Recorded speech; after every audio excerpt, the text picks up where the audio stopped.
Well, I am thrilled for this installment of Career Chronicles and Industry Insights as I'm joined by storied CPU architect, inventor, and executive Dave Baker. Welcome, Dave. Thank you very much.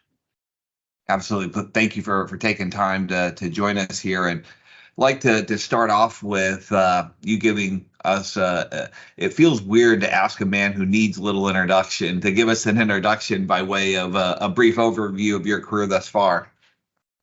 Well, thus far has been rather a long time.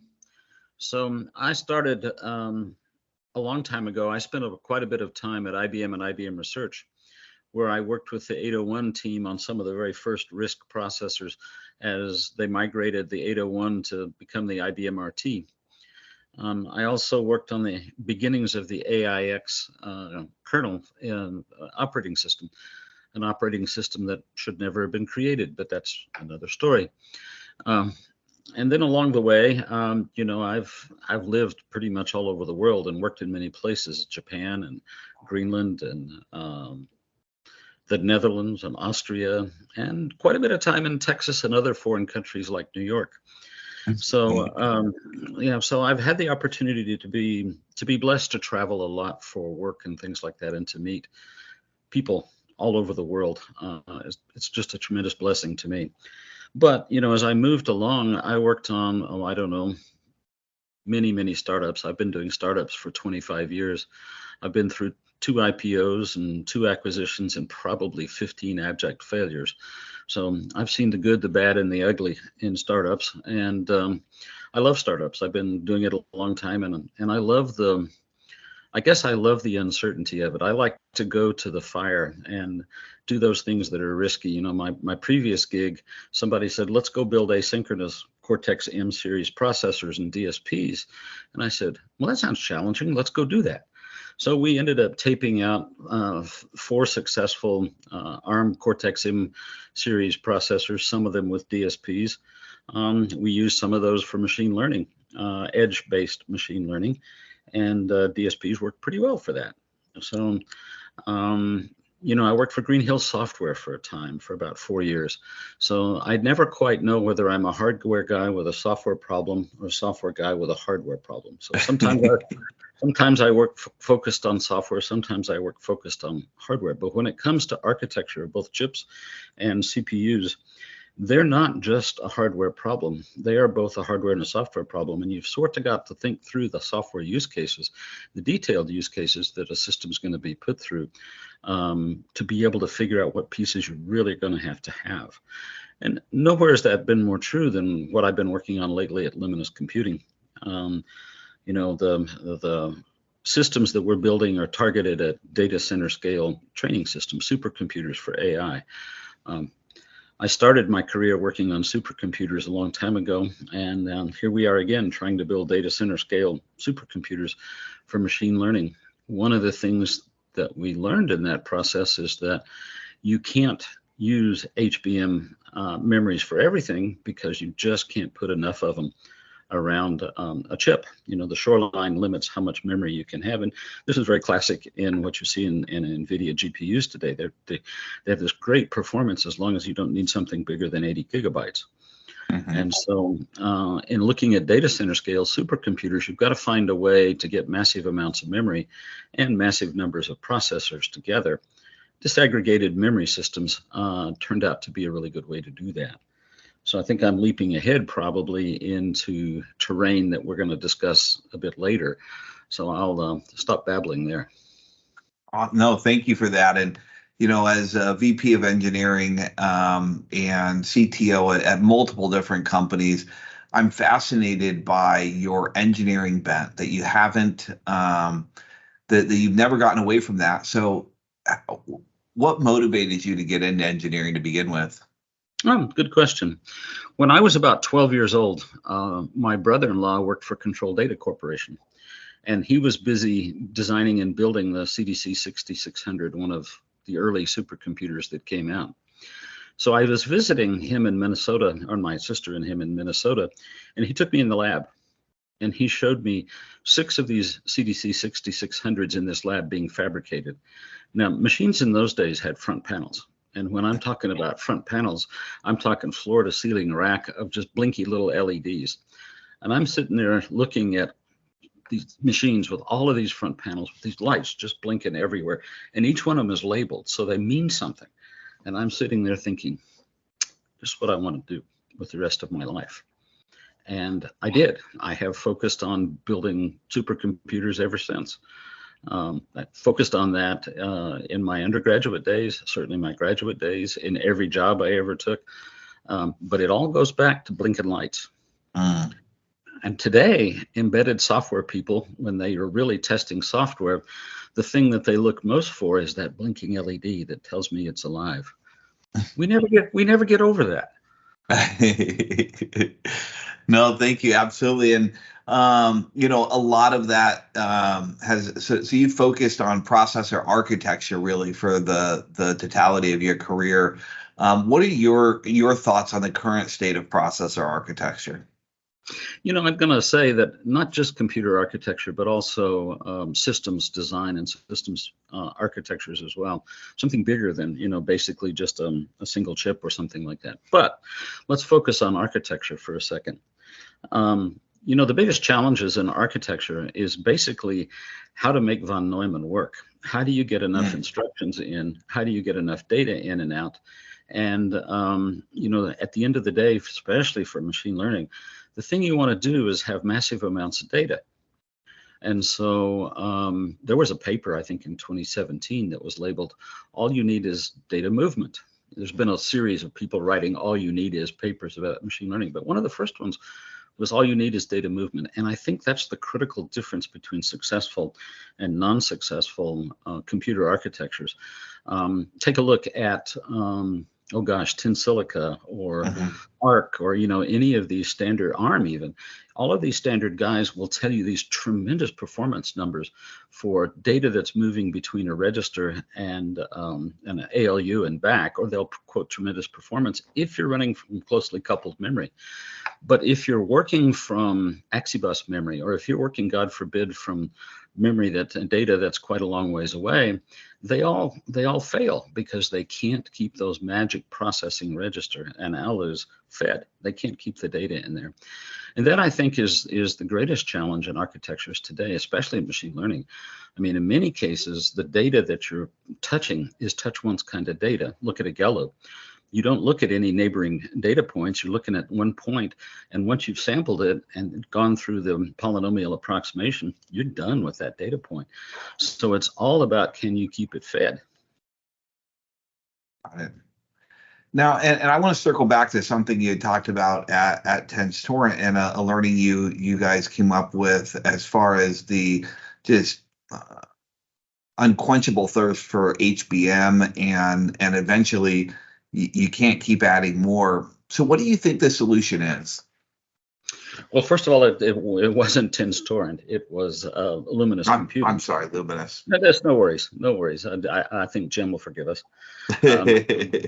Anyway, yeah. So the problem is you need massive amounts of data for these models.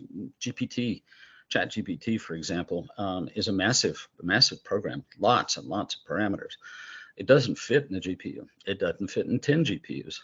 It doesn't fit in 20 GPUs. And so when you're inferencing that thing, you have not a processing problem, you have a data storage problem. And so that's what has to be solved over the next few years for all of these things. The new Grace Hopper machine that came from NVIDIA has substantially more memory, but most of it is what I call host processor memory, the conventional CPU memory. Still troubled by the amount of HBM that you can get around chips. So to my mind, the thing we need to do is come up with architectures that can survive disaggregated memory configurations. I need to be able to move away from the CPU or the processor to get to memory so that I can really have vast amounts of memory. Some ways of doing that, Cray came out with a system about, 15, 20 years ago that was this heavily threaded machine. And the reason they did that is because they wanted to be able to give themselves virtually infinite time to do cache resolutions and to do, well, in their case, to do load and resolutions where they're actually getting data back. And so they throw in a different thread to run while they're waiting on data. This was an architecture that was reasonably successful at having large memories at fast accesses.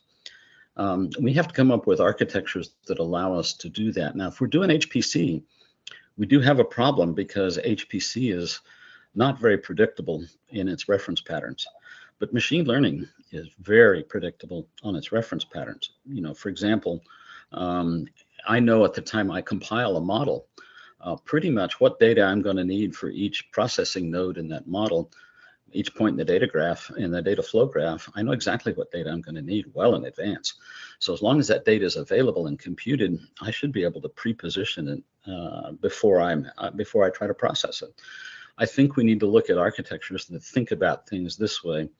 The Arcturus processor that I'm doing at Luminous Computing is along those lines. It's basically a VLIW DSP. I've built many of those over the years. I think I've done 4 different companies based on VLIW DSPs. But when you look at machine learning, particularly the vector processing operations you have to do, very reminiscent of a DSP.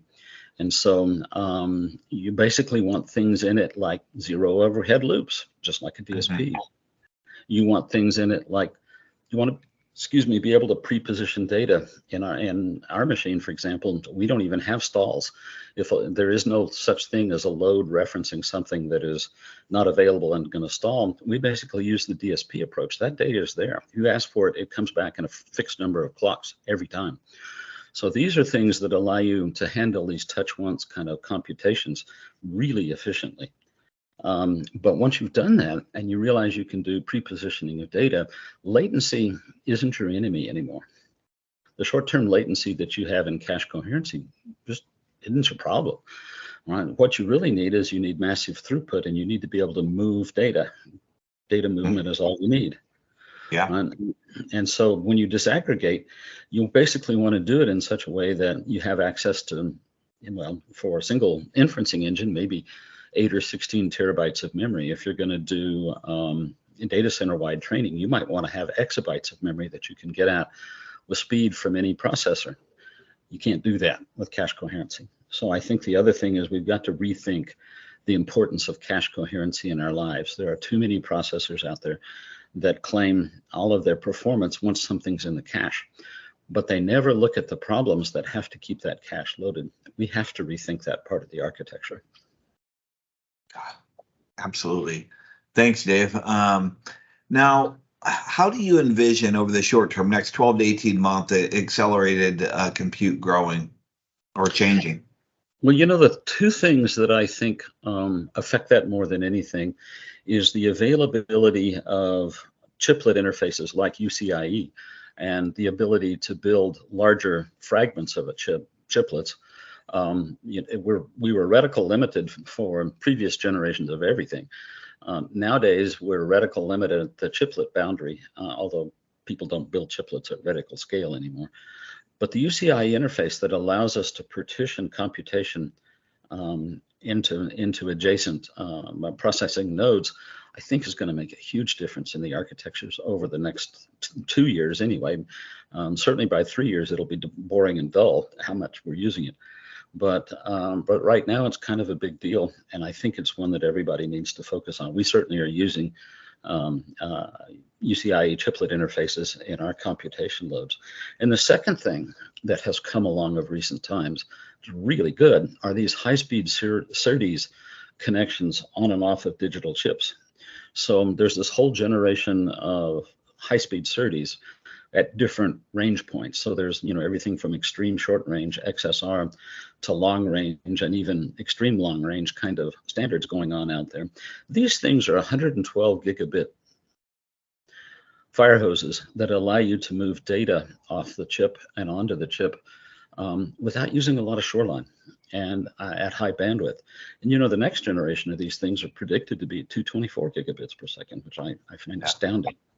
You know, and so, but the cool part is with our disaggregated memory, an x86 system, whether it's Intel or AMD, is struggling to find a way to get one more DRAM bus in and out of the processor complex, because that's their path towards bigger memory and more performance.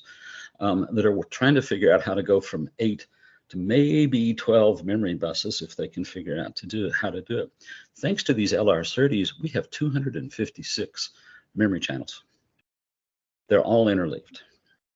And so, this is a system with massive amounts of bandwidth and also massive amounts of computation.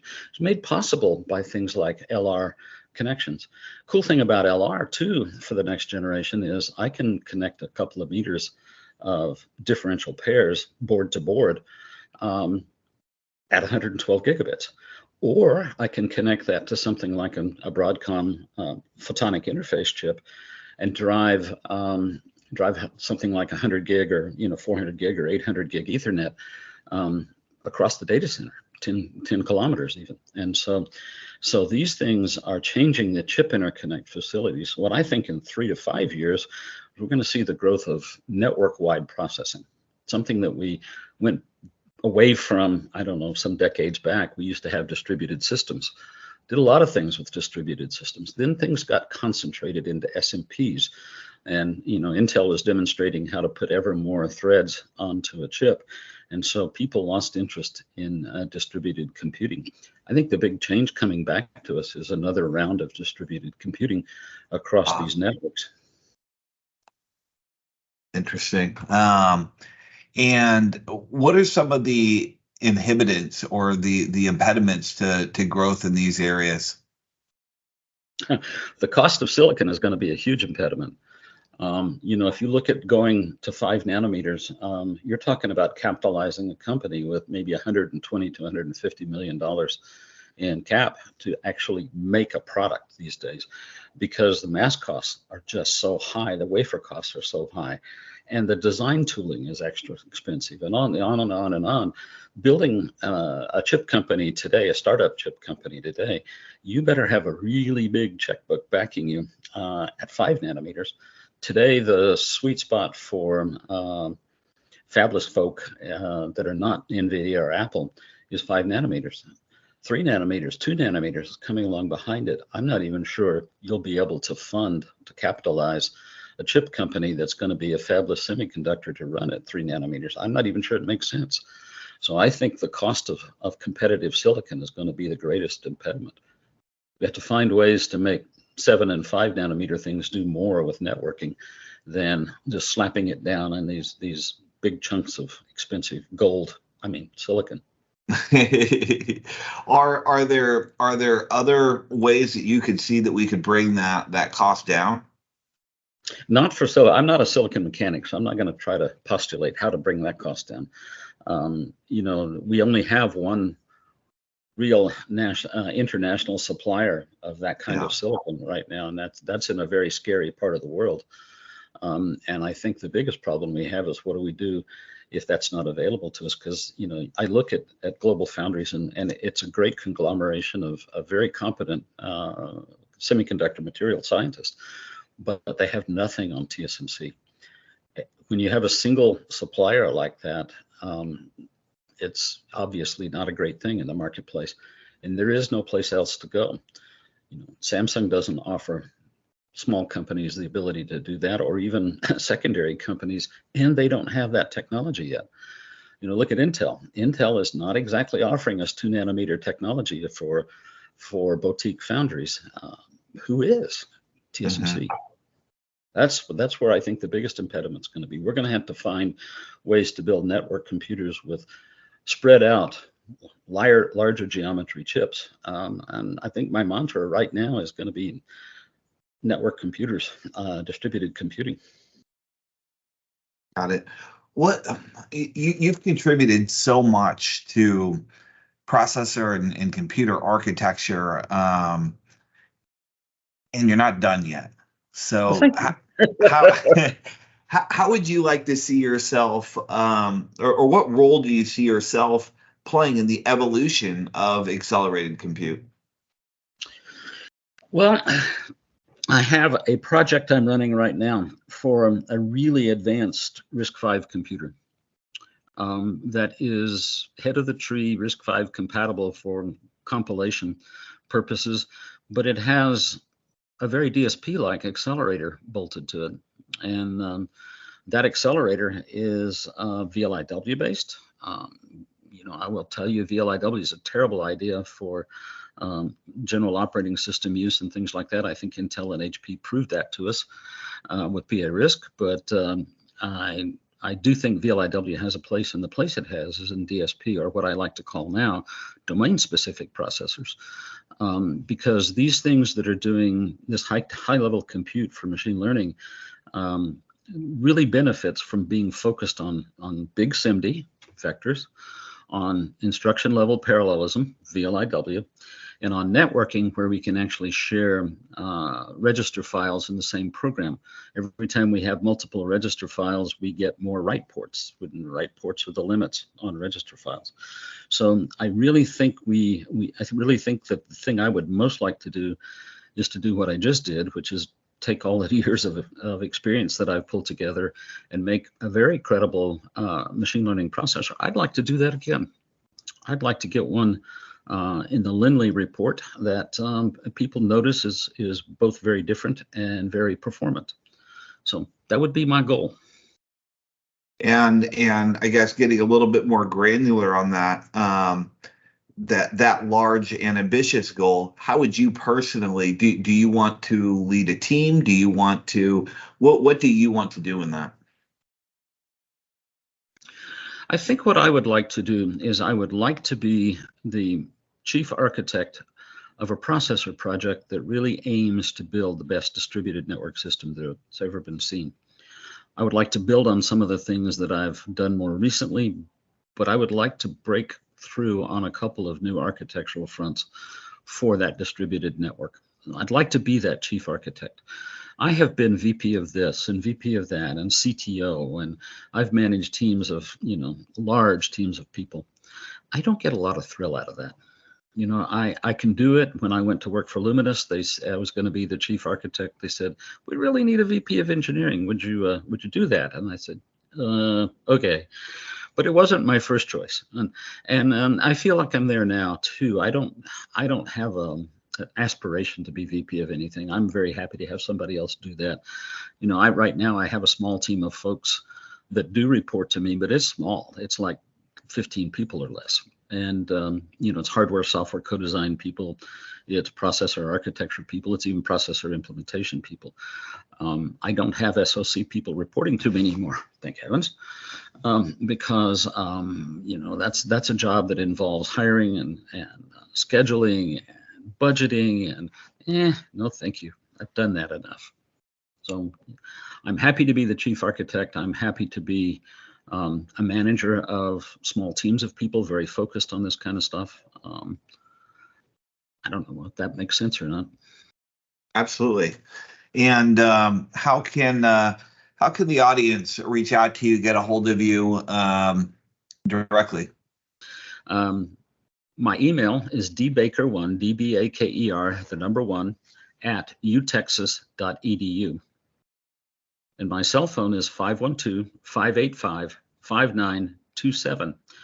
I get that nice little email from UTexas because that's where I got my PhD in computer vision, not in computer architecture, weirdly enough.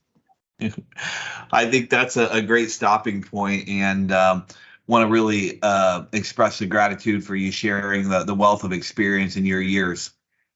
Thank you kindly for inviting me to this discussion. It's been fun. Absolutely.